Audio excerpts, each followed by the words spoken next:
Vamos a tener nuevamente el Ministerio de la Palabra a cargo del pastor Alejandro Pelufo de la Iglesia Bautista Misionera en Lobos, hablando acerca de cómo vencer nuestros temores. Así que, hermanos, confiamos que Dios nos va a servir un banquete espiritual de su palabra y que nosotros vamos a poder derramar nuestro corazón delante de Él.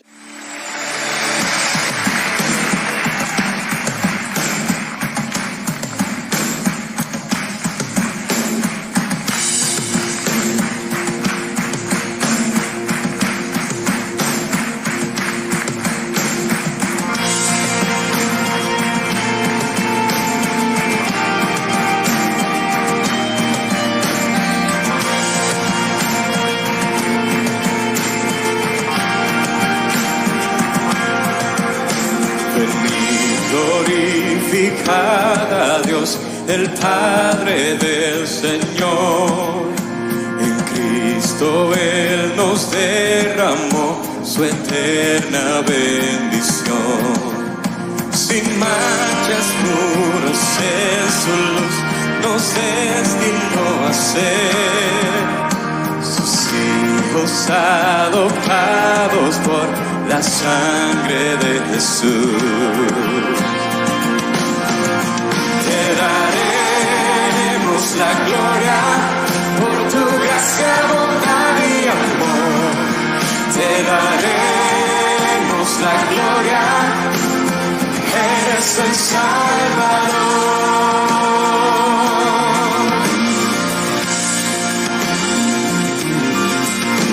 Venid, glorificar a Dios, que en Cristo gracia das. Lavadas nuestras culpas son, tenemos redención. En ellos la luz reveló su eterna bondad. Que sea Cristo el Señor, su plan se cumplirá. Te daremos la gloria por tu gracia, bondad y amor.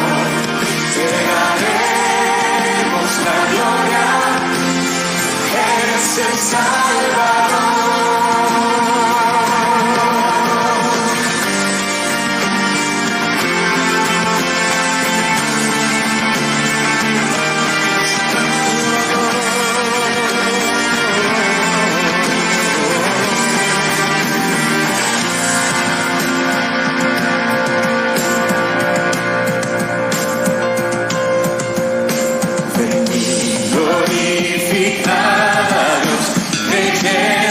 El Señor, el sello de su espíritu, por fe tenemos hoy.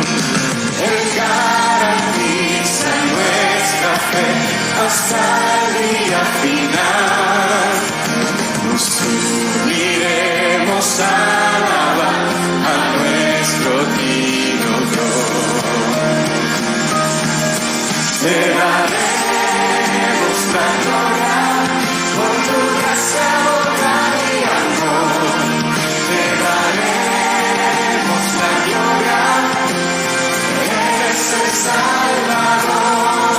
Te daremos la gloria por tu gracia, bondad y amor. Te daremos la gloria, eres el Salvador.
la gracia me alcanzó.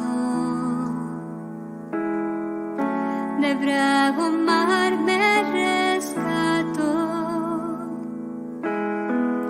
A salvo estoy, pues mi roca es Él, mi salvación es el Señor.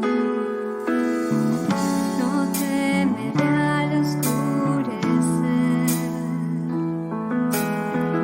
yo con su fuerza escalaré. El sol veré al amanecer, mi salvación es el Señor.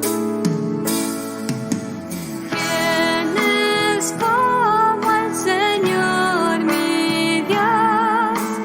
Salvador, amoroso y fiel, mi mal pagó, en la cruz venció, mi salvación es el Señor. En Él mi esperanza está, pues sus promesas cumplirá. El cielo gris pronto pasará, mi salvación es el Señor. En tiempos de necesidad, perdido en mi debilidad, su gracia fiel me restaurará, mi salvación es el Señor. ¿Quién es como el Señor, mi Dios? Salvador, amoroso y fiel, mi mal pagó, en la cruz venció, mi salvación es el Señor. Y al llegar mi día final, la tumba no me encerrará. Con Él iré a mi dulce hogar, mi salvación es el Señor. ¿Quién es como el Señor, mi Dios?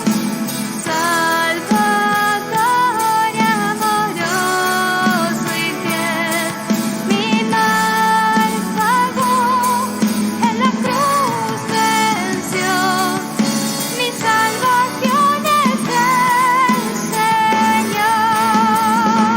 Gloria sea a Dios el Padre y al Hijo Salvador. Gloria sea a Dios Espíritu, mi salvación es el Señor. Gloria sea a Dios el Padre y al Hijo Salvador. Gloria sea a Dios Espíritu, mi salvación es el Señor. Mi salvación es el Señor. Mi salvación es el Señor.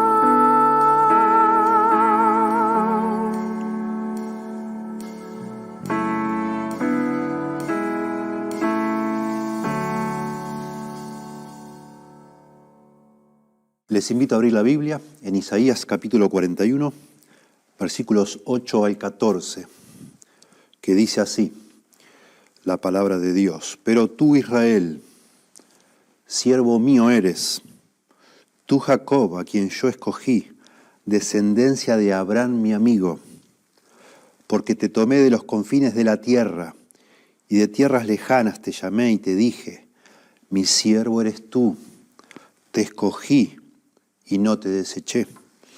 No temas, porque yo estoy contigo. No desmayes, porque yo soy tu Dios, que te esfuerzo. Siempre te ayudaré, siempre te sustentaré con la diestra de mi justicia. He aquí que todos los que se enojan contra ti serán avergonzados y confundidos. Serán como nada y perecerán los que contienden contigo. Buscarás a los que tienen contienda contigo y no los hallarás. Serán como nada y como cosa que no es aquellos que te hacen la guerra. Porque yo, Jehová, soy tu Dios, quien te sostiene de tu mano derecha y te dice, no temas, yo te ayudo. No temas, gusano de Jacob, oh vosotros los pocos de Israel. Yo soy tu socorro, dice Jehová, el Santo de Israel es tu Redentor.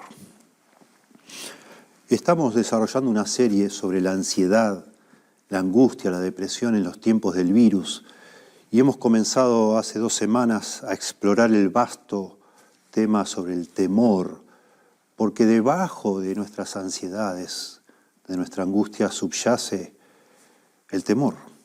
En lo profundo de nuestro corazón tenemos miedos, muchos miedos, que nos producen esa ansiedad. Y estamos explorando este asunto del temor y ya hemos visto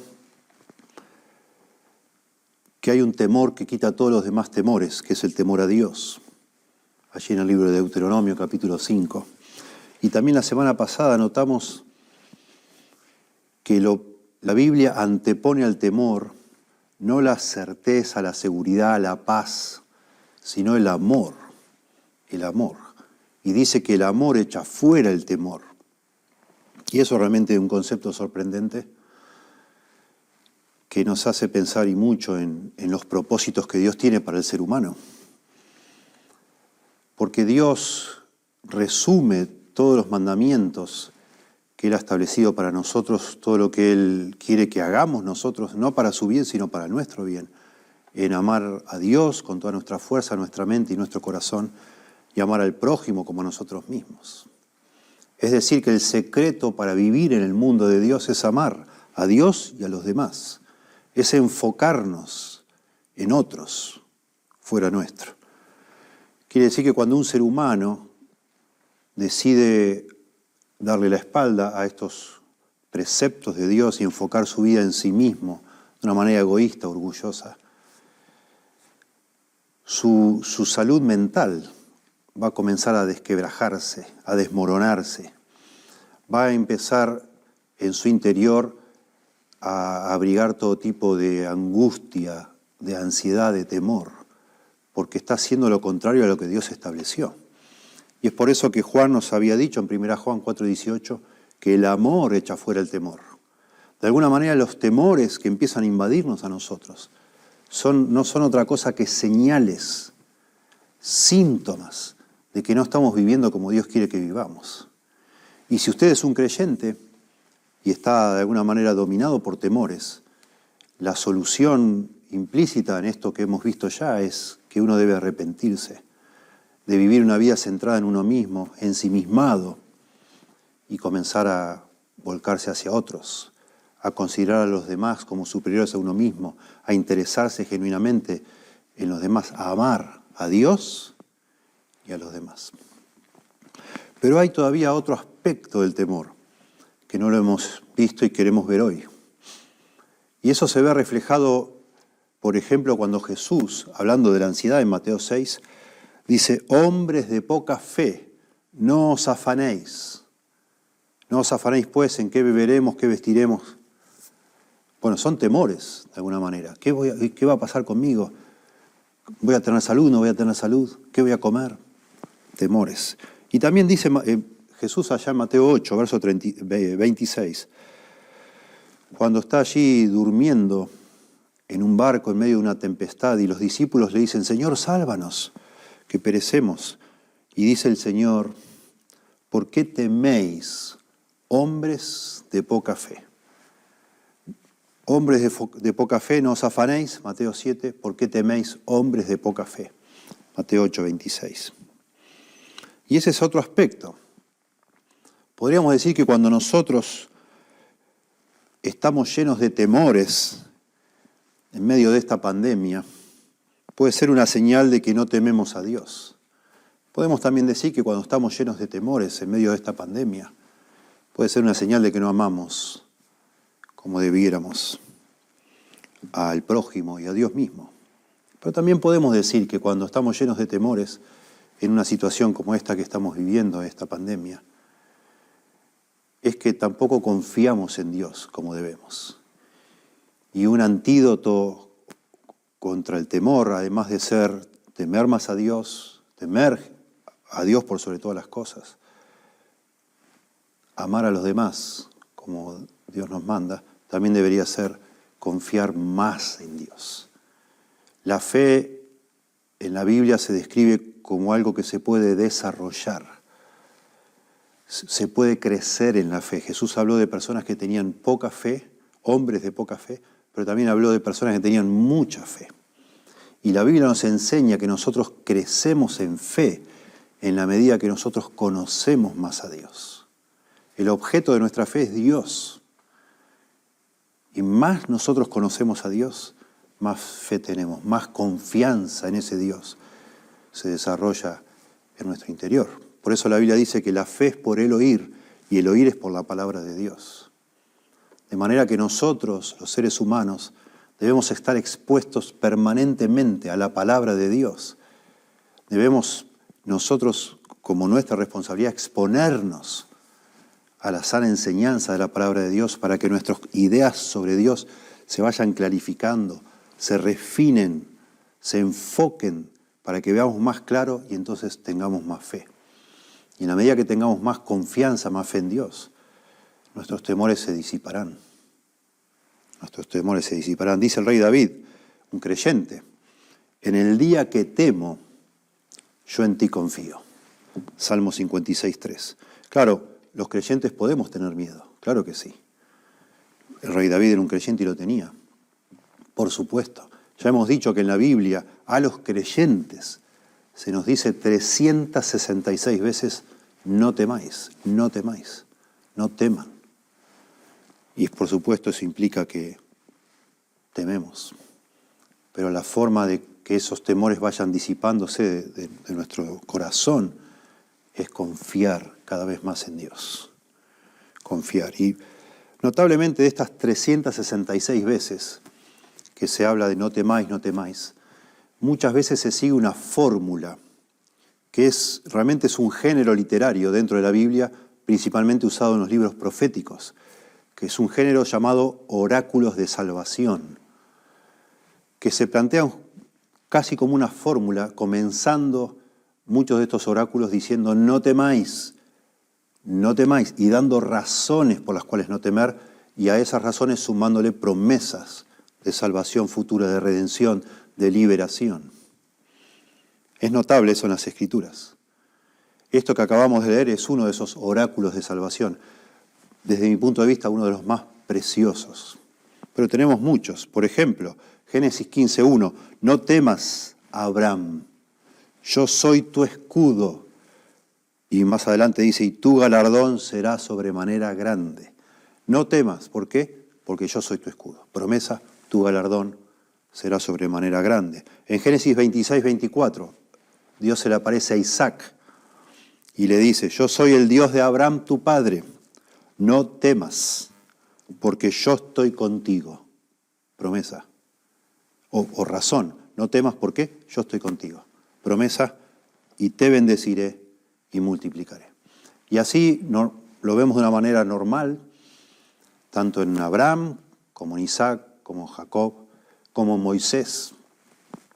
Pero de golpe, sorpresivamente, en los libros proféticos, como en el caso de Isaías, vemos muchos oráculos de salvación y sorprende porque a diferencia de Abraham, de Isaac, de Jacob, el contexto de los libros proféticos es la deslealtad de Israel. Israel pecando persistentemente contra su Dios y quebrantando el pacto con Dios, mereciendo el castigo, mereciendo la condenación. Y sí, los profetas, por supuesto, profetizan castigo, profetizan juicio, pero intercalan en esas profecías oráculos de salvación. Y particularmente este que tenemos aquí en Isaías 41, yo digo que en muchos aspectos es único.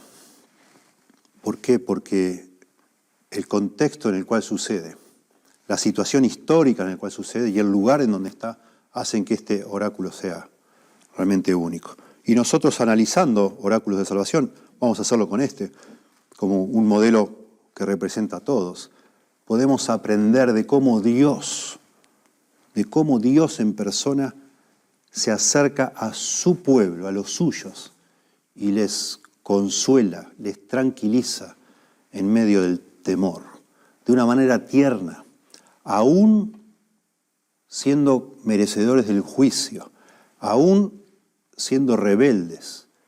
Dios a sus fieles que se arrepienten les afirma en sus temores de una manera muy tierna. Los creyentes temerosos, o cuando los creyentes estamos pasando por temor, necesitamos recordar quién es Dios, qué ha hecho en el pasado, qué hace en el presente y qué hará en el futuro, para que podamos entonces tranquilizarnos y descansar. Eso es lo que aprendemos, un oráculo de salvación. Todos tienen más o menos la misma estructura. Personas que están atrapados por el temor, dominados por el temor, necesitan saber, recordar, saber quién es Dios, qué ha hecho por ellos en el pasado, qué está haciendo en el presente y qué hará en el futuro, para entonces dejar todos esos temores, esas ansiedades en las manos de Dios. Yo decía, y antes de meternos a estudiar bien estos versículos que hemos leído, decía que tengo para mí que este oráculo de salvación de Isaías 41 es único. En primer lugar, por el tiempo en el que sucede. Por el tiempo.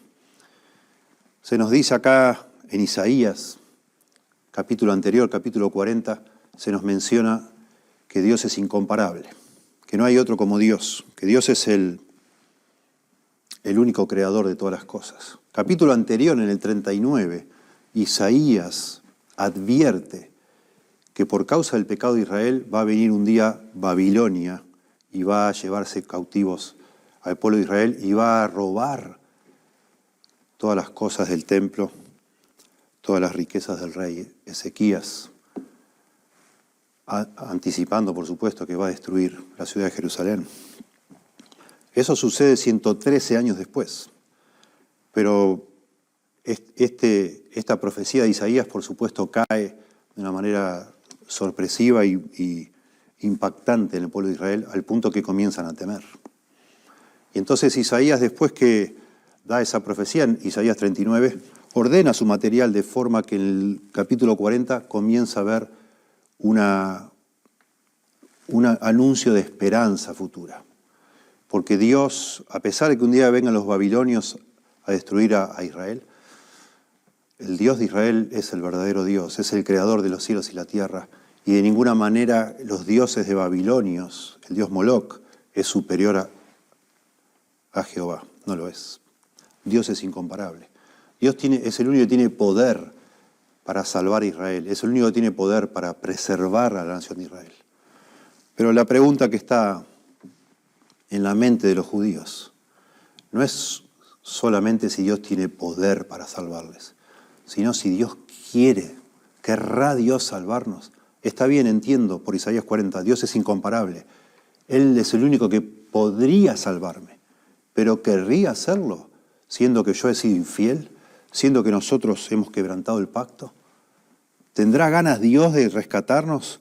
¿Lo hará de alguna vez? ¿Me ayudará Dios? Claro que puede, pero ¿quiere? Y eso es lo que contesta Isaías 41.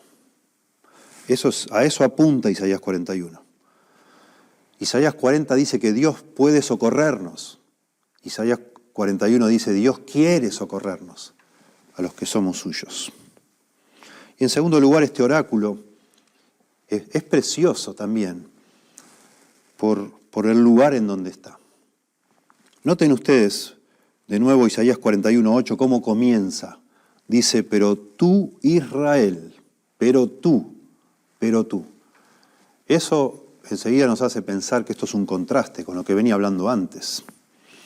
Y antes, versículos 5 al 7, nos dice que las naciones paganas, ante la inminencia del juicio de Dios, especialmente aquí representado por un futuro rey que sabemos después se va a llamar Ciro, el rey de los persas. Dios va a ejercer juicio, destruyendo de una manera repentina a Babilonia y a muchas otras naciones.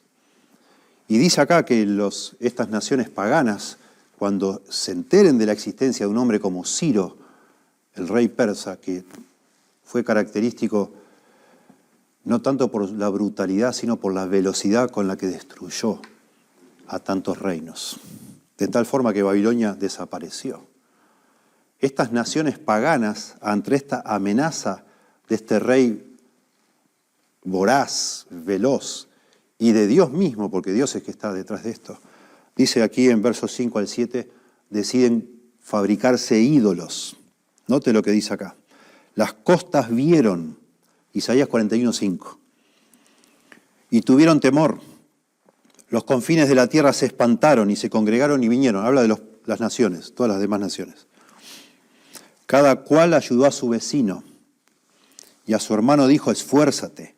El carpintero animó al platero y el que alisaba con martillo al que batía en el yunque, diciendo, buena está la soldadura, y lo afirmó con clavos para que no se moviese. Todo esto que hacen, se juntan y tratan de fabricar un ídolo de madera o de metales fundidos, es porque dice que tuvieron temor y se espantaron. Se espantaron de esta amenaza militar, que no era otra cosa que Dios obrando. Y entonces, como respuesta a ese temor, porque también los incrédulos tienen temor, en lugar de buscar a Dios, en lugar de refugiarse en Dios y clamar con temor de Dios para que el Señor les ayude, se fabricaron sus propios dioses, dice acá. Con esta forma tan característica de Isaías, que parece estar de alguna manera representando cierto esfuerzo mancomunado, porque acá habla de que el carpintero animó al platero, el que alisaba con martillo, al que batía en el yunque. Y es como un esfuerzo mancomunado para fabricarse un Dios. En Isaías 40, capítulo anterior, que habla de que Dios es incomparable, también de manera bastante sarcástica Isaías habla de los que fabrican ídolos. Dice Isaías 40, 19 y 20, el artífice prepara la imagen de talla, el platero le extiende el oro y le funde cadenas de plata. El pobre escoge para ofrecerle madera que no se apolille. Se busca un maestro sabio que le haga una imagen de talla que no se mueva. La misma connotación en ambas citas de personas pidiendo la ayuda de otros para poder construirse un ídolo, y en ambos relatos se habla de que lo tienen que afirmar para que no se caiga. Isaías 40, 20 dice que le haga una imagen de talla que no se mueva. Y 41, 7 dice, lo afirmó con clavos para que no se moviese. Bueno, todo esto es un relato sarcástico, burlón, de cómo los seres humanos buscan, ante sus temores, fabricarse ídolos, pero esos ídolos son incapaces de ayudarles, porque incluso los seres humanos tienen que ayudar a los ídolos para que no se caigan. Los seres humanos tienen que juntarse entre varios para poder fabricar un ídolo. También con una cierto tono de urgencia, porque Ciro va a ser rápido en su en su avance destructor por todo el mundo mediterráneo y del cercano oriente. Sin embargo, este apuro de las personas no va a dar resultado. Notablemente ya en Éxodo 32, cuando Moisés se demora de bajar del monte Sinaí, el pueblo está inquieto, tiene miedo y se fabrica un dios, un becerro de oro. Tremendo, tremendo. Sabemos por Isaías 36 y 37 que las naciones vecinas a Israel conocían que existía Jehová, el Dios de Israel. Sabían de la historia religiosa de Judá y de Israel. Sin embargo, jamás ese conocimiento fue suficiente para que ellos buscaran adorar al Dios de Israel, sino que prefirieron fabricarse sus propios dioses. Prefirieron reemplazar al verdadero Dios, el creador de los cielos y la tierra, por dioses falsos que necesitan ser afirmados si no se caen. Bueno, por eso yo digo que este oráculo de salvación es tan precioso, diferente a otros, porque comienza con un contraste de lo que no deberíamos hacer los seres humanos cuando tenemos temor. No deberíamos fabricarnos un Dios. Esa no es la solución, esa no es la salida. Esa no lo es. Los seres humanos en sus temores se hacen un Dios y tratan de que ese Dios no se caiga. El Dios de Israel, ante los temores de su pueblo, Él, Dios, trata de que su pueblo no se caiga. Y lo afirma. Los fabricantes de ídolos afirman sus ídolos con clavos, con estacas, con alambres. El Dios verdadero nos afirma a nosotros, porque Él no necesita ser afirmado, con su palabra, con su verdad. Eso es lo que nos afirma a nosotros, no clavos, sino su verdad, la verdad de Dios. Verdades pasadas, verdades presentes y verdades futuras y verdades eternas que tienen que ver con Dios. Y eso es lo precioso de este oráculo de salvación, de este pasaje. El Dios soberano del universo nos afirma con su verdad, pasada, presente, futura, eterna, su verdad eterna.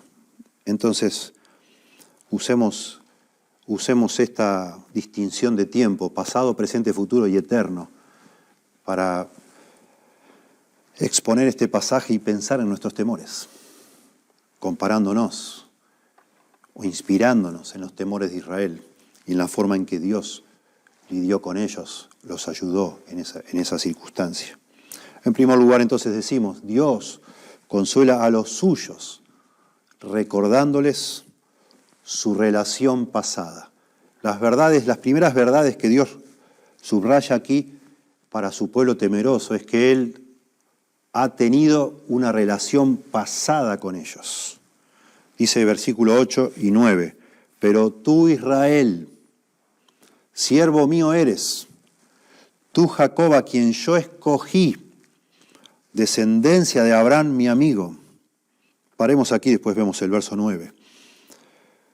Notablemente, en estos dos versículos 8 y 9, Dios, comunicándose, acercándose a Israel, hace referencia a distintos nombres. Israel, Jacob, Abraham, siervo, mi siervo, te escogí, mi amigo.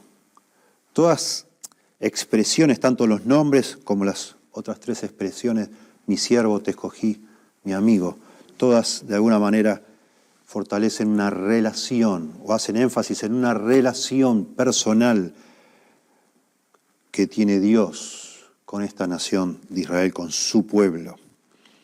Hay un pacto entre ellos que perdura a pesar de las cosas que han hecho, de las crisis, de la adversidad y sobre todo también de los pecados del pueblo de Israel. La palabra hebrea siervo, que se usa aquí siervo, puede implicar a alguien de poco valor, de poco poder. Sin embargo, si este siervo es siervo de un hombre poderoso, de un hombre importante, entonces el siervo también es importante. Bueno, en la Biblia ser un siervo de Dios, un siervo de Jehová, es un tremendo honor, es un gran honor en toda la Biblia. Y es un honor que muy pocas personas reciben. Sabemos que a Abraham se le llama siervo de Jehová, a Isaac, a Jacob, a Moisés, a Josué y a David, y a Israel como nación. Y después, por supuesto, a Jesucristo. Jesucristo se le llama acá mismo en el libro de Isaías, hablando del futuro Mesías, el siervo de Jehová. Y Jesucristo, en su ministerio terrenal, así se identificó como ese siervo que hace la voluntad del Padre. Y el apóstol Pablo solía usar la expresión siervo de Cristo, siervo de Jesucristo, que no es otra que la palabra esclavo en el griego. Un honor. Que acá Dios llame a Israel su siervo, no es algo despectivo, no es algo para despreciar, sino al contrario. Al llamarle Dios a Israel, mi siervo eres tú, está diciendo que hay un compromiso entre Dios e Israel. Hay una relación entre ellos y eso debe traer aliento, debe ser algo alentador, animador cuando estamos teniendo temor. El punto es, Dios no me va a dejar. Dios tiene un plan conmigo. Dios me ha llamado para algo. Notablemente, el concepto de yo te escogí, dice acá. Tú eres mi siervo presente, yo te escogí. Nota en verso 8. Israel, siervo mío, eres tú. Eres tú, Jacob, a quien yo escogí, pasado. Dios nos ha escogido o ha escogido a Israel y nosotros después, los creyentes, para que seamos sus siervos. Es hermoso esto, hermoso de pensar. Cuando la Biblia habla de la elección de Dios, de ninguna manera tenemos que imaginarnos a Dios, no sé, pasando por una multitud diciendo vos, vos, vos, vos, y el resto desechándolos. De ninguna manera. Cuando Dios escoge a alguien, el contexto es amor. Es una relación de amor. Por eso acá también hace mención a Abraham, mi amigo. En el idioma original acá literalmente es mi amante, mi amante. Se traduce mi amigo porque es como fuerte decir Abraham mi amante. Algunos prefieren, para tampoco diluir tanto el concepto de llamarle solo amigo, algunos dicen mi amado amigo, y eso sería mucho más preciso. Abraham fue el amado amigo de Dios, pero no por los méritos de Abraham, sino porque Dios quiso que así sea. Dios escogió a Abraham así. La figura no es tanto así como yo digo de ir pasando, sino como de una pareja que van a un orfanatorio para escoger a un hijo. No van a escoger a todos, van a escoger a uno. Y visitan a los chicos, los ven en el comedor, salen al recreo, no sé. Y ellos fueron con la expectativa de que su corazón se quede prendido con uno de ellos. Y al final hacen los trámites y lo adoptan. Esa es la idea en la Biblia de la elección de Dios. Y eso es una doctrina consoladora, maravillosa, sobre todo cuando tenemos temor. Y nosotros, así como Dios le llama a Israel a recordar ese pasado, donde Dios hizo promesas a Abraham, el padre de la nación, después a Jacob, y le cambió el nombre y le llamó Israel, mencionado aquí. Todas menciones al pasado para afirmar a Israel en sus temores. Temores comprensibles, por otro lado, puesto que Israel ha dado la espalda a Dios en esta época de Isaías. Ha caído en pecados espantosos y de manera lógica se pregunta si Dios todavía estará interesado en Israel como su pueblo. ¿No será que Dios ya no tiene interés? Le ha dado la espalda. Así pensamos nosotros también. Cuando como hijos de Dios, como creyentes, fallamos. Y también, aparte de todos los temores que tenemos, se nos suma ese temor de que Dios ya no nos va a ayudar. Bueno, Dios recuerda, yo te escogí para que seas mi siervo. Dice en Isaías 43:10, vosotros sois mis testigos, dice Jehová, y mi siervo que yo escogí. La idea que está diciendo acá es que Dios, Jehová, escogió a Israel para que sea testigo. El pueblo de Israel tenía que ser el testigo ante el resto de las naciones de que Jehová es Dios. El vocero, una nación de sacerdotes. Y nosotros los creyentes del Nuevo Testamento, de alguna manera también.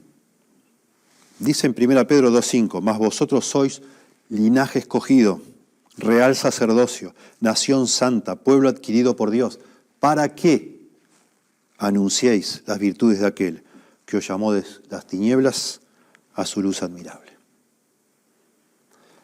El concepto, de nuevo, muy importante esto, el concepto no es que Dios me escogió, me llamó, me escogió y después me obligó a ser su siervo. No. Ni pasó eso con Israel ni con nosotros en el Nuevo Testamento. Dios me escoge por amor, me llama a ser su hijo por amor, a ser su pueblo, a ser suyo por amor. Y se implica que eso debería conmoverme a mí, a cualquier creyente que se da cuenta lo que eso significa, el honor, el privilegio que es ser llamado por Dios para ser suyo, que yo quiero servirle a Dios. Por eso acá en Pedro dice, para que anunciéis, somos linaje escogido, nación santa, pueblo adquirido por Dios, para que anunciéis las virtudes de aquel que os llamó de las tinieblas a su luz admirable. Esto está implícito acá, que nosotros estamos admirados, sorprendidos por las maravillas, las virtudes de Dios y las queremos anunciar. Y entonces nos convertimos en sus siervos. Eso es precioso. Noten cómo sigue el verso 9. Porque te tomé de los confines de la tierra. Este porque es como que desarrolla el concepto de lo exclusivo, lo especial que es Israel. Israel Jacob. Porque te tomé de los confines de la tierra y de tierras lejanas te llamé. Eso es una posible doble referencia. A Abraham lo llamó Dios desde Ur de los caldeos y lo llamó, lo escogió por amor y lo llamó para ser el padre de su nación. Y a Israel Dios los llamó desde Egipto, también un lugar lejano, tierras lejanas dice acá. Así estaba en medio del paganismo, tanto Abraham en Ur como Israel en Egipto, y Dios los llamó. Y ahora se está diciendo que Israel va a ser cautivo en Babilonia. Y entonces cuando estén en Babilonia, ellos van a pensar, ¿y ahora cómo podemos decir que Dios es nuestro Dios si ya no estamos en la ciudad santa, si ya no estamos en el templo, si ya no estamos en su nación, el pueblo de Dios, ahora que estamos lejos? Eso es algo que estaría sobre la mente de ellos, y por eso tan valioso este verso 9. Yo fui Dios para ustedes cuando el patriarca Abraham estaba en otra nación, de allí lo llamé. Y cuando ustedes estaban en otra nación, también allí estuve con ustedes. Y yo estoy con ustedes, donde sea que estén, porque yo los escogí para que sean mis siervos. Y yo hice un pacto con Abraham, mi amigo, mi amado amigo. Y eso no se puede quebrantar. Y dice entonces verso 9, y te dije, mi siervo eres tú, te escogí y no te deseché. Repetido el mismo concepto y unido a ambas cosas. Te escogí, te dije, mi siervo eres tú, te escogí y no te deseché. Eso, de nuevo, mirando todo hacia atrás, nosotros los creyentes, cuando estamos invadidos por el temor, tenemos que recordar lo que Dios, la relación que tenemos con Dios desde el pasado. Eso nos debe traer aliento. Dios tiene un plan para ti, Dios tiene un plan para mí. Dios me ha llamado a mí, a la salvación, pero también al servicio. Dios ha preparado obras de antemano para que anduviésemos en ellas. Dios me llamó a la salvación, pero también al servicio. Y eso afirma nuestra alma. Suelo pensar a veces, me ha pasado estando en un avión, a veces uno dice, ¿qué pasaría si se caería este avión? Y me tranquilizo enseguida pensando, bueno, Dios preparó obras para que yo anduviese en ellas. Nada va a suceder hasta que yo haga todo lo que Dios ha determinado que yo haga. Nada podrá suceder. Es así. Uno de los aspectos que ya hemos mencionado del temor a la muerte es esa angustia que nos produce pensar que vamos a dejar cosas inconclusas, que no vamos a poder terminar lo que queríamos terminar o lo que pensábamos que valía la pena en nuestra vida. Bueno, saber que Dios me escogió para servirle disipa ese temor, porque Dios tiene un plan para mí. Y yo, el día que el Señor quiera, me llevará, pero ese día será cuando ya hice todo lo que debía hacer, según lo que Dios había determinado. Y dice acá, no te deseché.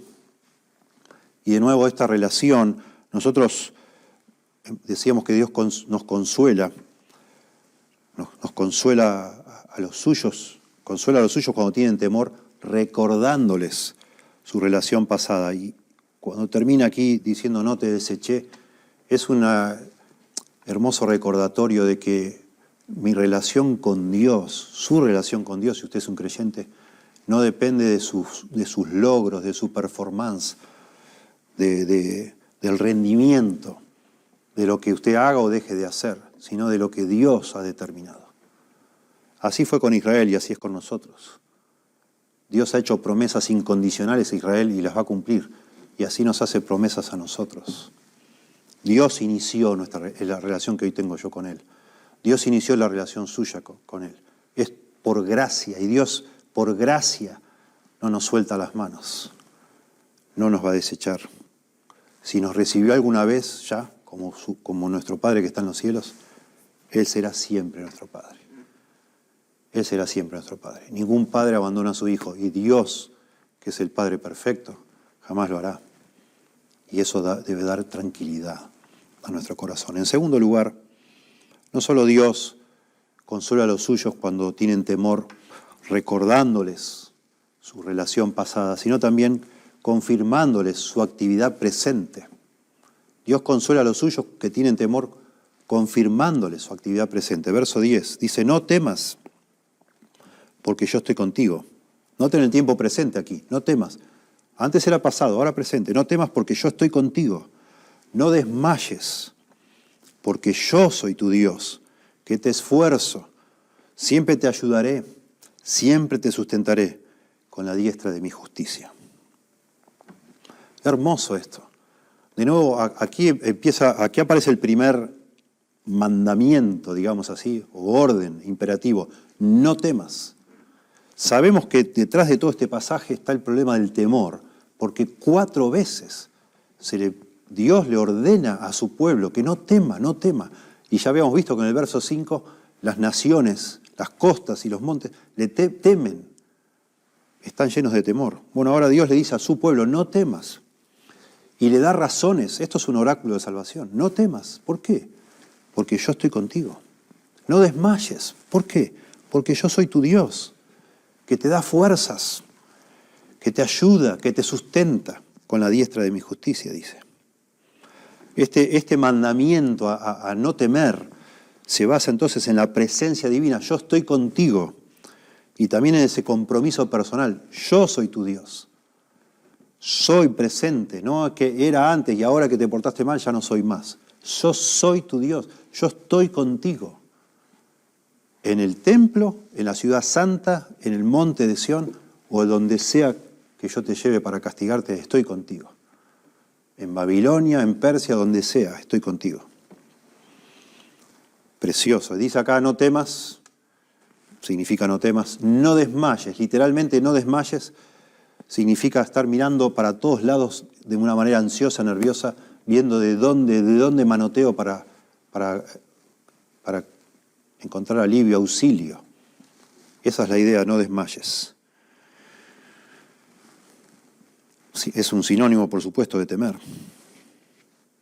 No lo hagas. Yo estoy contigo. Yo soy tu Dios. Y eso significa que te voy a fortalecer, te voy a ayudar, te voy a defender, basado en quién soy yo para vos, en el presente. Soy tu Dios. Dios no está en un punto lejano gritando instrucciones. No teman. Ya tranquilo. No, le está diciendo, yo estoy contigo. Tranquilo, acá estoy yo. Tranquilo, yo soy tu Dios. Eso para ellos habrá sido muy especial. pues lo que pendía sobre ellos es esa angustia de pensar que Dios los había abandonado. Yo estoy contigo, yo no me fui. Te estoy haciendo pasar por un momento de juicio, de castigo, porque no te has arrepentido, porque se ha endurecido tu corazón, porque te has ido tras ídolos, porque has quebrantado mi pacto. Pero yo no me voy, acá estoy, no te voy a dejar. Aún en medio de esta prueba, aún en medio de este castigo, aún en medio de la angustia, yo estoy contigo, yo soy tu Dios. Precioso. No es el único lugar, Isaías va a insistir en esta idea, porque de nuevo el contexto es algo fuerte. Notamos por esta repetición, no temas, no temas, no temas, no temas, que esta insistencia en que realmente Israel está muerto de miedo. No es suficiente que Dios le diga una vez, no temas, no desmayes. Yo estoy aquí. Notablemente en el original, la Reina Valera traduce agregando este concepto de siempre o nunca, siempre. Siempre te ayudaré, siempre te sustentaré. En el original se interpone entre todos estos verbos, se interpone una partícula que se menciona ap. Pero la idea de esta partícula crea la sensación de que estos tres verbos están como apilados, reforzándose uno al otro. La manera que encontró la Reina Valera de mostrar ese énfasis es agregar siempre, siempre. En el original no dice siempre. No lo dice. La idea es que no solo los fortalece, los esfuerza, dice acá, les da fuerzas, sino que además de eso los ayuda. Y no solo los fortalece y los ayuda, sino que además de eso los sustenta, los guarda, los mantiene, en la idea. Es como que se va amontonando una idea sobre otra. Podríamos traducir, sí, te fortaleceré, claro que te ayudaré, por supuesto que te sostendré. Esa es la idea aquí. De nuevo, procurando Dios de una manera tierna de transmitir certeza, de transmitir seguridad a los que están temiendo. Y agrega esta frase tan valiosa también, con la diestra de mi justicia. La diestra es la mano más fuerte en general, la mayoría de las personas son derechas. Hablar de la diestra en la Biblia habla de la mano más fuerte y habla de poder. Pero al decir la diestra de mi justicia, lo que está diciendo Dios es que hará todo lo necesario para dar fuerzas a Israel, para ayudar a Israel y sostenerle siempre de manera correcta. Todas las acciones que Dios haga en favor de Israel serán las correctas, las necesarias. Eso es la mano derecha de justicia. De nuevo, nos consuela recordar la relación del pasado que hemos iniciado con Dios o que Dios ha iniciado con nosotros. Nos consuela también pensar en la actividad presente de Dios. Dios nos confirma, hablándonos en presente, yo soy tu Dios, yo estoy contigo. Y noten el verso 11 y 12 como ahora habla del futuro. Ya había terminado el verso 10 hablando del futuro. Que te fortalece, y sacado que te esfuerzo, siempre te ayudaré, siempre te sustentaré. Y entonces parece que el verso 11 y 12 dan un ejemplo de esta forma. Claro, Dios no solo, o el pueblo de Israel no solo temía que Dios los haya abandonado, sino que por supuesto temían a sus enemigos. Y entonces aquí habla de los enemigos de Israel. Versos 11 y 12. Aquí que todos los que se enojan contra ti, noten futuro, serán avergonzados. Son promesas aquí, hacia el futuro. Entonces podemos agregar, ahora ya hablamos de la relación pasada, la actividad presente y las promesas futuras. Dios consuela a los suyos que temen, anticipándoles su liberación futura. He aquí que todos los que se enojan contra ti serán avergonzados en el futuro y confundidos. Serán como nada y perecerán los que contienden contigo. Buscarás a los que tienen contienda contigo y no los hallarás. Serán como nada y como cosa que no es aquellos que te hacen la guerra.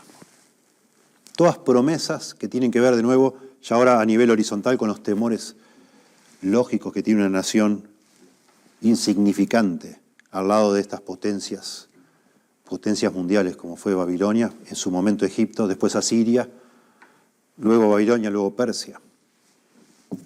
Un país insignificante, hay una nación insignificante, muerta de miedo quizá, insegura. Dios prometiéndole aquí que cualquier clase de enemigo que ellos tuvieran, Dios iba a encargar. Noten la progresión aquí, tanto en la animosidad de los enemigos de Israel, como en lo que Dios va a hacer con ellos. Comienza con los que se enojan. Los enemigos, digamos así, que tienen, los que se enojan es como una actitud, una emoción, llamemos así, en contra de Israel. Están enojados con Israel. Pero esas personas, de alguna manera, pasa de los que solamente se enojan a los que se quejan. Acá dice los que contienden contigo, da la idea de los que hacen juicio, los que presentan juicio formal contra Israel. Luego dice verso 12, buscarás a los que tienen contienda contigo. Acá no se hace la distinción, pero son dos palabras distintas de la anterior. Acá ya habla no tanto los que piensan mal, se enojan, contienden en el sentido legal, sino también la idea acá es que luchan, que se oponen activamente. Y finalmente termina con los que directamente van a la guerra declarada. Y entonces Dios también de manera progresiva, de manera hermosa. Aquí Isaías era un poeta, era un hombre muy instruido en literatura hebrea, y en muchos detalles del libro de Isaías se ven giros muy, muy estilizados, y este es el caso en este pasaje, versos 11 y 12. Aquí de nuevo hace, de una manera progresiva, dice que en primer lugar serán avergonzados y confundidos solamente los que se enojan. Luego los que presentan cargos legales, dice que esos cargos se van a venir abajo, serán como nada y perecerán, no van a prosperar esos juicios contra Israel. Luego están los que ya presentan animosidad más externa, más violenta, no los hallarás, dice acá. Y finalmente los que hacen la guerra se van a evaporar, van a desaparecer, dice, serán como nada y como cosa que no es. Notablemente, los enemigos que en el libro de Isaías se mencionan que eran enemigos de Israel, rápidamente desaparecieron todos. Babilonia desapareció del mapa. Babilonia fue conquistada por los persas de una manera notable, casi sin hacer guerra, casi sin oponer resistencia. Los borró del mapa Dios a los babilonios. Y luego los persas fueron conquistados por los griegos, y luego los griegos por los romanos. Todo de una manera repentina, como si se hubieran evaporado. Y eso es lo que está prometiendo acá. Llegará el momento donde Israel ni siquiera podrá encontrar a sus enemigos. Dios los hará desaparecer del mapa. ¿Y eso por qué? Verso 13. Porque yo, Jehová, soy tu Dios, quien te sostiene de tu mano derecha y te dice, no temas, yo te ayudo. Noten qué precioso el paralelo entre el verso 10 y el verso 13. En el verso 10 dice, yo soy tu Dios. Verso 10. Verso 13 dice, porque yo, Jehová, soy tu Dios. De nuevo, esa actividad presente. Soy tu Dios. No era, soy y seré. Quien te sostiene de tu mano derecha, dice el verso 13. Y te dice, no temas, yo te ayudo. En el verso 10 decía que te esfuerzo, siempre te ayudaré. Noten el paralelo con yo te ayudo. Y sorpresivamente en ambos textos se menciona la mano derecha. Pero en el verso 13 dice, yo soy Jehová tu Dios que te sostiene de tu mano derecha. La mano derecha es la de Israel. En el verso 10 dice, siempre te sustentaré con la diestra de mi justicia. La mano derecha en el verso 10 es la mano de Dios. Y esto tomado en conjunto es un cuadro precioso, de ternura incomparable. La idea es que Dios en su mano derecha, como de un guerrero, tiene una espada para defender a Dios. Acá dice, te sustentaré. La idea es mantener, guardaré, protegeré. Y Dios lo hace con su mano derecha, la mano de justicia. Pero claro, está tomando a Israel, de la mano derecha de Israel. Quiere decir que con la otra mano, Dios, con la mano izquierda, está agarrando la mano derecha de Israel. Y esto es de una ternura tremenda. Porque lo que está diciendo Dios no es que yo te voy a proteger, quédate ahí atrás y yo salgo en defensa tuya, Israel. No. Porque mientras Dios está batallando por Israel, o mientras Dios está batallando por usted o por mí, nosotros seguimos muertos de miedo allá atrás. Porque necesitamos la presencia de Dios. Entonces el cuadro es el hombre fuerte, batallando para defender, pero agarrando de la mano al niño muerto de miedo, como un padre y un hijo. Maravilloso. Y refuerza con este yo te ayudo, es muy enfático, yo te ayudo, al final del verso 13, es la idea de que yo mismo me he comprometido a ayudarte. Es tan rico este pasaje, hasta es difícil predicarlo porque demasiada información, demasiadas actividades de Dios a favor nuestro. Todo en la gracia y misericordia de Dios, en su ternura, que nos podría sencillamente haber dicho, ya, no temas, no seas tonto, no temas, por favor, cree en mí y se acabó. No temas. Y razones, pasadas, presentes y futuras. Y notablemente verso 14, en realidad el verso 14 da la impresión de empezar otro oráculo de salvación, pero lo hemos juntado para justamente tratar de reflejar este efecto como acumulativo de tantas razones para no temer. Entonces decimos que en el verso 14, no solo decíamos antes versos 8 y 9, miramos hacia atrás, o Dios nos consuela recordándonos nuestra relación con Él pasada, también Dios nos consuela confirmando su actividad presente. Él es nuestro Dios, Él está conmigo. Y también, de alguna manera, haciéndonos ver, prometiéndonos también su intervención futura, sino que ahora, verso 14, también Dios nos consuela a los suyos que tienen temor, afirmando su carácter eterno. No es solo una relación que Dios inició por gracia, no solo las actividades presentes de Dios a nuestro favor, no solo las promesas de un futuro próspero, promisorio, de liberación en el futuro, sino también lo que nos consuela es anclar nuestra alma en quién es Dios, Dice verso 14, no temáis, no temas, gusano de Jacob, oh vosotros, los pocos de Israel. Yo soy tu socorro, dice Jehová, el Santo de Israel es tu Redentor.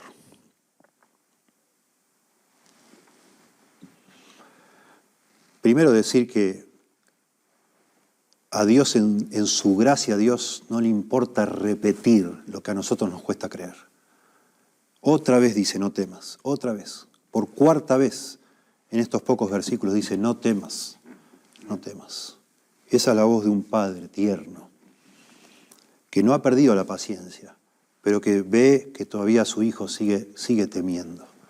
Y entonces el padre sigue consolándolo. No temas, gusano de Jacob. Enseguida leemos esto de gusano de Jacob y nos produce una reacción de sorpresa. ¿Qué es esto de gusano de Jacob? No tiene nada que ver con desprecio. Al decir así, Dios no está diciendo que son algo asqueroso, ¿no? Nada que ver. No, nada que ver. La palabra acá para gusano se usaba en forma general para larvas de cualquier insecto o gusanos. Y se usa en la Biblia para describir debilidad, impotencia, sensación de ser nada. Lo que aparentemente está haciendo Dios acá es describiendo cómo se autopercibe Israel. Israel no es nada. Humanamente hablando, Israel no tiene fuerzas, es insignificante. Las naciones vecinas lo pueden borrar del mapa como se pisa una cucaracha, un gusano. Nada con qué defenderse. Esa es la descripción que hace Dios de Israel y esa es de alguna manera, en otras partes de la Biblia, así como se siente un ser humano ante la grandeza de Dios, como un gusanito, como un insecto. Dice, por ejemplo, en Job 25:6, cuánto menos el hombre que es un gusano, cuánto menos el hombre que es un gusano, y el Hijo del Hombre también gusano, en comparación con Dios, obviamente. Sin embargo, también se usa cuando hombres se comparan a veces con otros hombres.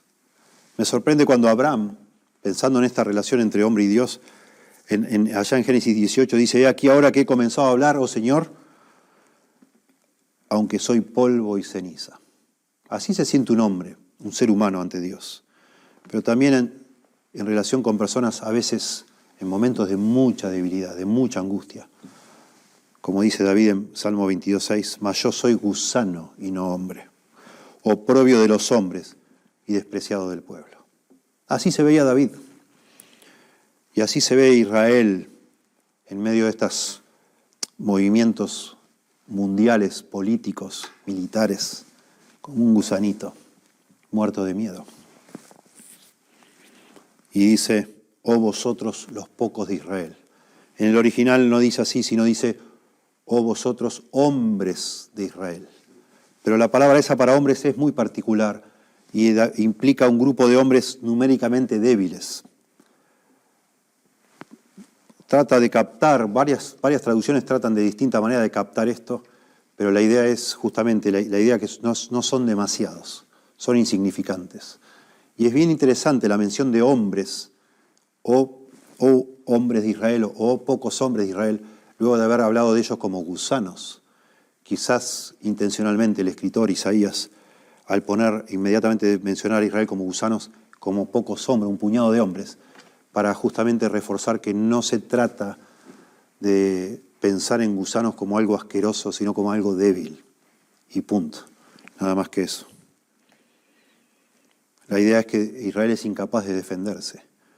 Pero la ausencia de temor no depende de cómo yo veo mis fuerzas, todo lo contrario, sino de nuevo de cómo yo veo a Dios en relación a mis fuerzas. Él es mi Dios, Él está conmigo. Y así como se había mencionado ya el carácter de Dios, versículos 8 y 9, la fidelidad de Dios a esos pactos con Abraham mi amigo, yo te escogí, yo te hice mi siervo, no te deseché, no lo voy a hacer nunca porque soy fiel. Así como después se habla de la diestra de justicia, otro atributo de Dios, la justicia de Dios. Nunca va a ser algo que está mal. Aquí al final se habla de Dios como el Santo de Israel, el Santo de Israel. El concepto de santo es la idea de otro, distinto. Que Dios sea santo quiere decir que Dios está aparte del resto de toda la creación. Él es el único creador, todos los demás somos criaturas. Él es el Santo de Israel, el otro, el distinto. Y acá se dice que el Santo de Israel es tu Redentor. Vamos al final del verso 14. El Santo de Israel es tu Redentor. No temas, gusano de Jacob, o vosotros los pocos de Israel, yo soy tu socorro, de nuevo, tu ayudador, dice Jehová. El Santo de Israel es tu Redentor. El punto no es que Dios me va a socorrer por lo que yo hago o por lo que yo soy. Yo no soy nada y yo hago todo mal a los ojos de Dios, sino por quién es Él. Él es el Redentor, el Santo de Israel. El concepto de Redentor es muy familiar en el Antiguo Testamento, es algo muy, muy conocido y tiene que ver con un familiar que tiene una responsabilidad de ayudar, de auxiliar a otro familiar en problemas. Ese es un redentor. Implica una responsabilidad de ayudar, una obligación de ayudar. Eso se ve mucho, se ve como uno de los tantos ejemplos de la Biblia en el libro de Ruth, que van a buscar a un pariente redentor. Y el pariente redentor de Ruth no puede redimirla. Y de alguna manera pasa, dice, yo no puedo, hazte cargo tú, a otro hombre llamado Boaz.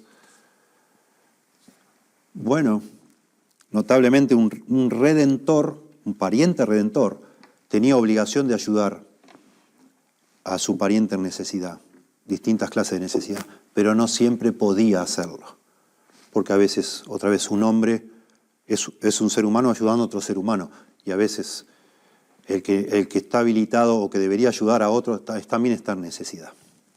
Por eso es bien notable que en el libro de Isaías, que se habla tanto de Dios como el Redentor de Israel, siempre se asocia Redentor con alguna otra calificación del carácter de Dios que habla de que Dios es poderoso para ayudar, para cumplir con esa obligación de rescatar. 7 veces en el libro de Isaías se habla de el Redentor como el Santo de Israel, el Santo de Israel. 3 veces como el Señor de los ejércitos. Redentor y Señor de los ejércitos. 2 veces como el poderoso de Jacob, una vez como el Rey de Israel, otra vez como el primero y el último, otra vez como el que te formó desde el útero, otra vez el Redentor como el que hizo todo, otra vez como el Dios de toda la tierra y finalmente una vez más como Dios, como nuestro Padre. Todas las veces, salvo una, que se dice que Dios es el Redentor de Israel, se muestra que es capaz de redimir, que no es impotente, que va a cumplir con ese compromiso, con esa obligación, porque es familia de atender las necesidades del familiar en apuros. Y esto hace de nuevo un contraste con los ídolos. Los ídolos no son santos.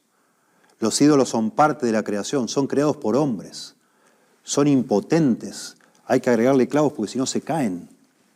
Pero Dios es el Santo de Israel, el que está por afuera de la creación. No es parte de la creación, no es contingente. Y entonces ese es el Dios que puede librarnos de todos los temores. Y nosotros debemos meditar, no solo en la relación pasada con Dios, en su actividad presente en nuestra vida o sus promesas futuras, sino principalmente quizá en su carácter, en quién es Dios. Y Él es mi Dios, Él es tu Dios, si tú eres un creyente. ¿Qué hacemos entonces con todo esto? Bueno, creo que es bastante obvio. En el día que temo, dijo David, yo en ti confío. Salmo 56:3. ¿Cómo aplicamos todo esto? Bueno, en la noche que usted teme, esa noche cuando uno se despierta a la madrugada y no se puede volver a dormir, porque lo atormentan los temores, porque uno está allí pensando y no, y es como un volcán, esa ansiedad relacionada, por supuesto, con los temores, que lo dominan a uno, porque el temor tiene esa capacidad como de gobernar sobre nuestro corazón, sobre nuestros sentimientos, sobre nuestros pensamientos, de enseñorearse de nosotros. ¿Qué hacemos entonces? En la noche, en el día que tememos, allí sintiéndonos unos gusanitos inútiles en nuestra cama, acurrucados, nos ponemos a pensar en el pasado, a recordar nuestro pasado con Dios, a recordar el día cuando Dios tocó nuestro corazón para que le amemos, para buscarle de todo corazón. Cuando Dios, por medio de su palabra, abrió nuestros ojos para ver y entender y valorar lo que había hecho Cristo en la cruz. Recordar el día cuando el Espíritu Santo me dio certeza de que todos mis pecados habían sido perdonados. Que yo podía llamarle a Dios papá, como dice el libro de Gálatas. Que tenía la certeza, por medio de la consolación de las Escrituras y el testimonio interno del Espíritu Santo, que Dios había llegado a ser mi Salvador, mi Padre. Recordar allí, en medio de esa angustia, ya quitar los ojos de mí y ponerlos en Dios. Y recordar mi relación pasada con Dios, aquellos buenos tiempos, cuando yo tuve ese primer amor con Dios. Y entonces enfocarme en el presente, en que es Dios, que Él es mi Dios, que Dios está conmigo, no por lo que yo siento, sino por lo que la Biblia dice, que mis ovejas oyen mi voz y yo las conozco y ellas me siguen y yo les doy vida eterna y nadie las arrebatará de mi mano. Mi Padre que me las dio es mayor que todos y nadie las puede arrebatar de la mano de mi Padre. Y entonces pensar bíblicamente, así como leíamos en el Salmo 42, verso 5, ¿por qué te abate su alma mía? ¿Y por qué te turbas dentro de mí? Predicarme a mí mismo, allí en la cama o donde sea que esté, muerto de miedo, decirme a mí mismo, Dios, Él es mi Dios, salvación mía y Dios mío. Él es mi Dios, Él está conmigo, Él me va a fortalecer, Él me fortalece, Él me ayuda, Él me sostiene, Él me guarda con su diestra de justicia. Y me predico a mí mismo. Ese pasaje y otros más que me hablan de lo que Dios ha hecho conmigo en el pasado, lo que está haciendo en el presente, y también, ¿por qué no?, pienso en el futuro, que nada es para siempre, que ya va a pasar este momento. Quizás en esta tierra no, pero me espera un cielo. El mundo pasa y sus deseos, dice la Biblia, pero el que hace la voluntad de Dios permanece para siempre. Y entonces me recreo enfocándome en lo que Dios ha prometido hacer por mí. A Israel se le han prometido muchas promesas terrenales. A nosotros, la iglesia creyente del Nuevo Testamento, se nos prometen glorias celestiales. Una esperanza viva, dice Pedro. Eso se nos ha dado, una esperanza viva, la resurrección de entre los muertos, la vida eterna, el ser libre para siempre de todos nuestros pecados delante del Señor, en gloria y en gozo eterno. Y por supuesto estoy allí y también pienso en Dios, en el carácter eterno de Dios, en lo que es Dios, y que Él es mi Dios, y que Él está conmigo, defendiéndome, siendo el único que puede, no solo puede, sino que quiere, porque Él es el Santo de Israel y Él es el Redentor. Y por supuesto, terminando entonces, si usted que está escuchando no puede pensar hacia atrás en el momento en que el Señor Jesucristo vino a ser su Salvador, teniendo una relación íntima y personal, si usted no puede realmente identificar que el Espíritu Santo haya entrado en su corazón y le haya dado esa certeza de la salvación, si usted no puede pensar en algún momento en que la palabra de Dios traspasó su corazón, reveló ante sus ojos su propia maldad, su pecado, de manera que usted cayera arrepentido ante Dios, clamando por perdón, si usted no puede pensar en eso, usted no es de Cristo. Y entonces no puede reclamar para sí, Dios es mi Dios, Dios está conmigo. No, Dios está contra usted. Pero usted debería, por medio de las Escrituras, buscar a Dios. Mire, Jesucristo dijo, venid a mí todos los que estáis trabajados y cargados, que yo os haré descansar. Y está hablando de la carga del pecado. Venid a mí, dice Jesucristo. Él sabe cómo somos nosotros. Él sabe la maldad de nuestro corazón, pero Él dice que yo no vine a buscar a justos. Los sanos no tienen necesidad de médicos, sino los enfermos. Yo no he venido a llamar a los justos, sino a los pecadores al arrepentimiento. El Señor Jesucristo vino a buscar personas como usted, como yo. Pero tenemos que por fin tirar las armas y rendirnos ante el Señor, humillarnos. Y el que a mí viene, dijo Jesús, yo no le echo fuera. Venga a Cristo, corra a Cristo. Corra a Cristo pidiéndole, por favor, que Él sea su Salvador. Arrepiéntase, Él murió en la cruz. Crea que Él murió en la cruz para salvar a todos aquellos que algún día iban a reconocer sus pecados y a clamar con humildad para que Él les salve. Hágalo, por favor. Y usted podrá decir con certeza, el Señor es mi Dios. El Señor está conmigo. El Señor me toma de la mano derecha y no me suelta. Nunca me va a desechar, porque mis pecados ya han sido pagados todos en la cruz. Ya han sido juzgados cuando Jesucristo murió en la cruz. Estaba muriendo por ellos. Te damos gracias, Señor, por tu palabra. Pensando, Señor, tomando esta situación que vivimos, que ha de alguna manera trastocado nuestra tranquilidad, nuestra rutina diaria, y nos ha llenado de temor. Algunos ya tenían muchos temores, sin duda, pero esto ha hecho salir de nosotros lo que quizás tratábamos de esconder de todas las formas posibles, Señor. No hay boliches bailables, no hay muchas actividades o distracciones que solemos tener para acallar nuestra conciencia, y ha salido de pronto a la luz lo que siempre estuvo allí, Señor, que es que nuestra vida no está en tus manos, sino está controlada por temores, todo tipo de temores, y al fin de todo el temor a la muerte. Por eso oro, Señor, por favor, para que ministres a cada uno de tus hijos e hijas, ayudándonos a confiar más en ti, Señor, a entender que la manera de confiar más en ti es meditar en tu verdad, que tiene que ver con lo que has hecho en el pasado con nosotros, lo que estás haciendo en el presente, lo que harás en el futuro, y sobre todo lo que tú eres, Señor.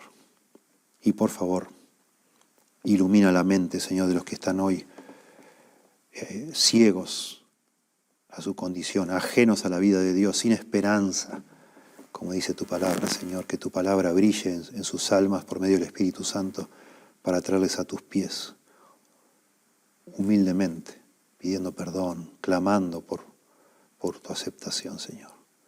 Y que tú, por medio de tu Espíritu, a las personas que vienen a ti así, tú les des esa certeza de que los has aceptado no por sus obras, no por su rendimiento, sino por lo que hizo Cristo en la cruz. Porque tú eres el Redentor, no hay otro, Señor. No hay otro nombre bajo el cielo dado a los hombres en el que podamos ser salvos. Tú eres el único, el camino, la verdad y la vida. Nadie viene al Padre si no es por ti. Damos gracias por tu palabra, en el nombre de Jesús. Amén.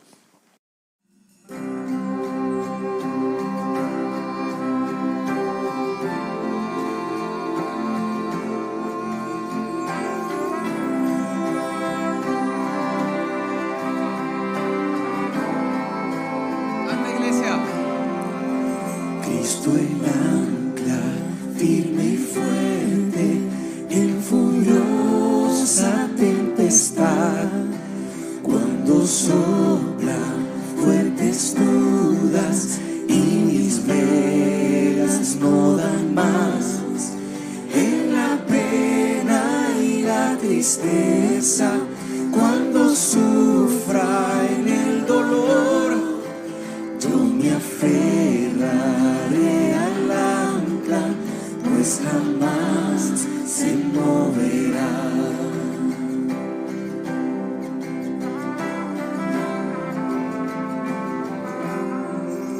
Cristo el ancla, firme y fuerte, cuando ruge el temporal, cuando tentación me ataca y parezco desmayar, más profundo llega el ancla que mi culpa y mi maldad.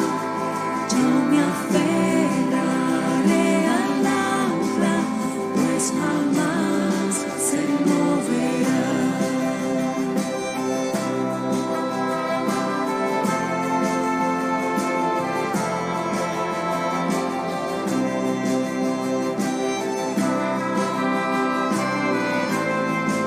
Cristo el ancla, Cristo el ancla, firme y fuerte, bajo la incredulidad. No desmayes, alma mía, en la cruz segura estás. Es mi prueba y mi certeza que su amor no fallará. Mi esperanza está en el ancla, pues jamás se moverá. ¿Quién es el ancla? Cristo es el ancla. Cristo el ancla, firme y fuerte, cuando llegue el día final, cuando se abra al fin la gloria y yo pueda descansar, cruzaré el horizonte muy seguro con mi Dios. Todo calma será entonces, ya no habrá más tempestad. Cruzaré el horizonte muy seguro con mi Dios. Todo calma será entonces, ya no habrá más tempestad.